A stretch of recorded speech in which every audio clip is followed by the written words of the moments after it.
नमस्कार बच्चों, आज हम कक्षा 7 विज्ञान का पूरा पेपर सॉल्व करेंगे।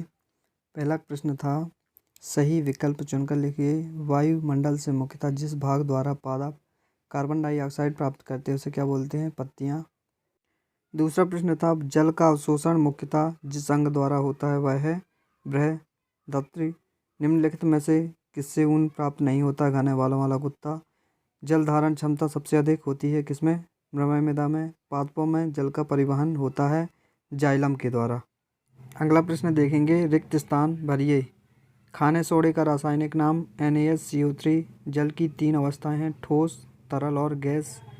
2 या अधिक विद्युत सेलों के संयोजन को क्या कहते हैं? बैटरी। कोई वस्तु किसी गर्म है, इसकी जानकारी उष्णता द्वारा प्राप्त होती है। अमीबा अपने भोजन का पाचन काहे के द्वारा करता है? खाद्य रिक्तिका में करता है।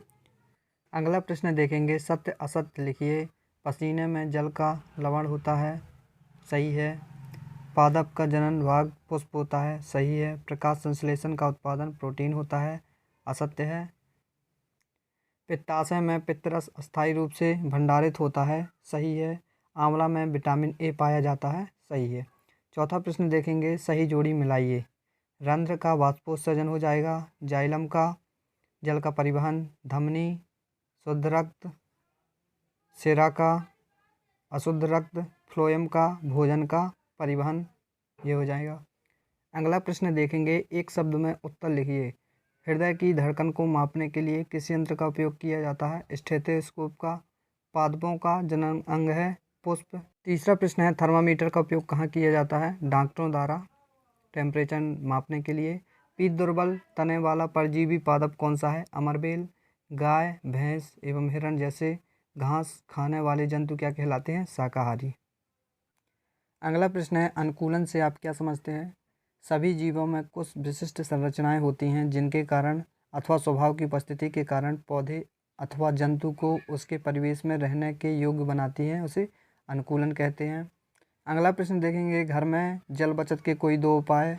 हर दिन बालों को शैम्पू करने से बच सकते हैं। दांत ब्रश करते समय नल को बंद रख सकते हैं, इसके द्वारा जल का बचाव किया जा सकता है। 8वां प्रश्न है, सूचक किसे कहते हैं? ऐसे पदार्थ जो यह जानकारी करते हैं कि दिया गया पदार्थ अम्ल है या क्षार, उसे क्या बोलते हैं? सूचक कहते हैं। अगला प्रश्न देखेंगे, पवन किसे कहते हैं? पूरे भूमंडल पर वायुमंडल के अक्षांशीय अंतर के कारण जो पवन प्रचलित है अर्थात स्थायी रूप से सालों भर चला करते हैं वे भूमंडलीय पवन, प्रचलित पवन या स्थायी पवन कहलाते। प्रश्न क्रमांक 10 देखेंगे, कोई धावक दौड़ समाप्त होने पर सामान्य से अधिक तेजी से गहरी सांसें क्यों लेता है? जब धावक दौड़ता है तो शरीर की मांसपेशियों को अधिक कार्य करना पड़ता है, अर्थात शरीर को सामान्य से अधिक ऊर्जा की आवश्यकता पड़ती है। उसी ऊर्जा की आपूर्ति हेतु धावक को सामान्य से अधिक तेजी से गहरी सांस लेनी पड़ती है ताकि भोजन से ऊर्जा प्राप्त करने के लिए अधिक ऑक्सीजन शरीर को मिल सके। प्रश्न क्रमांक 11 देखेंगे, हृदय के कोई 3 कार्य लिखिए। पहला कार्य है पंप के रूप में कार्य करता है। दूसरा है हृदय रक्त एकत्र करता है और फिर उसे शरीर के सभी भागों में पहुंचाता है। तीसरा है हृदय के विभिन्न कक्षों की लयबद्ध गति रक्त के परिसंचरण और पदार्थों के परिवहन को बनाए रखती है। प्रश्न क्रमांक 12वां देखेंगे, अवतल तथा उत्तल दर्पण के कोई 3 उपयोग लिखना था। पहला था अवतल दर्पण में देखेंगे, अधिक फोकस दूरी तथा बड़े द्वारक का अवतल दर्पण हजामत बनाने के काम में आता है। चेहरे को ध्रुव तथा फोकस के बीच रखने से चेहरे का बड़ा और सीधा है। छोटे अवतल दर्पण द्वारा प्रकाश की किरणों को परावर्तित करके डॉक्टर आँख, नाक, दांत, गले इत्यादि का निरीक्षण करते हैं। टेबल लैंपों के शैडो में अवतल दर्पण लगाने में थोड़े स्थान से अधिक प्रकाशित किया जा सकता है। अब उत्तल दर्पण के उपयोग देखेंगे। बाजारों व गलियों में लगे लैंपों का प्रकाश उत्तल दर्पण से परावर्तित होकर अपसारी किरण पुंज के रूप में सड़क के काफ़ी क्षेत्र को प्रकाशित करता है। ट्रकों, बसों और मोटर कारों में ड्राइवर की सीट के पास उत्तल दर्पण लगा रहता है जिससे ड्राइवर अधिक दृष्टि क्षेत्र में आने वाली वस्तु को देख सके। अगला प्रश्न था, स्वपरागण और परपरागण के बीच अंतर बताना था। पहला था, स्वपरागण एक ही पौधे के नर एवं मादा पुष्पों के बीच होता है, जबकि परागण एक ही जाति के 2 पौधों नर एवं मादा पुष्पों के बीच होता है। दूसरा था स्वपरागण के लिए पौधे का द्विलिंगी होना आवश्यक है, जबकि पर परागण के लिए पौधों का द्विलिंगी होना आवश्यक नहीं है। तीसरा ऑप्शन था स्वपरागण के लिए पौधे के पुष्प का आकर्षण बड़ा सुंदर एवं मकरंद युक्त होना आवश्यक नहीं है, जबकि परागण के लिए पौधे के पुष्प का आकर्षण बड़ा सुंदर एवं मकरंद होना अति आवश्यक है। चौथा इसका था स्वपरागण के लिए कम पराग कणों की आवश्यकता होती है, जबकि परागण के लिए अधिक पराग कणों की आवश्यकता होती है। प्रश्न क्रमांक 15 था पुष्पों के नर जननांग और मादा जननांग का नामांकित चित्र बनाना था। ये दिया हुआ इसका नामांकित चित्र। प्रश्न क्रमांक 16 था भौम जल की पुनः पूर्ति किस प्रकार होती है। इसका उत्तर देखेंगे भौम जल स्तर की पुनः पूर्ति वर्षा जल के द्वारा की जाती है।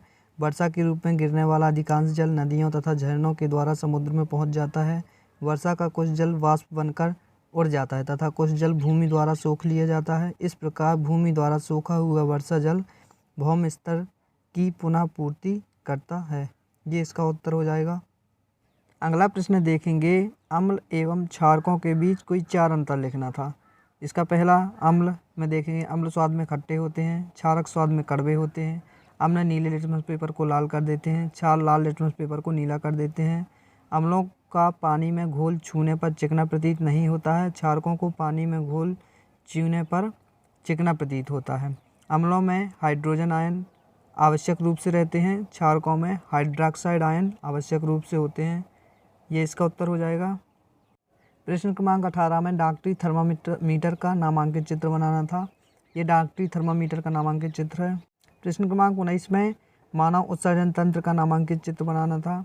ये मानव उत्सर्जन तंत्र का नामांकित चित्र। प्रश्न क्रमांक 20 में विद्युत घंटी का सचित्र वर्णन करना था। विद्युत घंटी का ये है सचित्र वर्णन इसका। प्रश्न क्रमांक 21 में मानव के पाचन तंत्र का नामांकित चित्र बनाना था। ये मानव के पाचन तंत्र का नामांकित चित्र है। प्रश्न क्रमांक 22 में भौतिक एवं रासायनिक परिवर्तन में अंतर लिखना था। पहला इसका पदार्थ के केवल भौतिक गुणों जैसे अवस्था, रंग, गंध आदि में परिवर्तन होता है। रासायनिक परिवर्तन से बनने वाला पदार्थ रासायनिक गुणों तथा संगठन में प्रारंभिक पदार्थ में पूर्णतया भिन्न होता है। दूसरा है परिवर्तन का कारण हटाने पर पुनः प्रारंभिक पदार्थ प्राप्त हो जाता है। सामान्यतया प्रारंभिक पदार्थ पुनः प्राप्त नहीं किया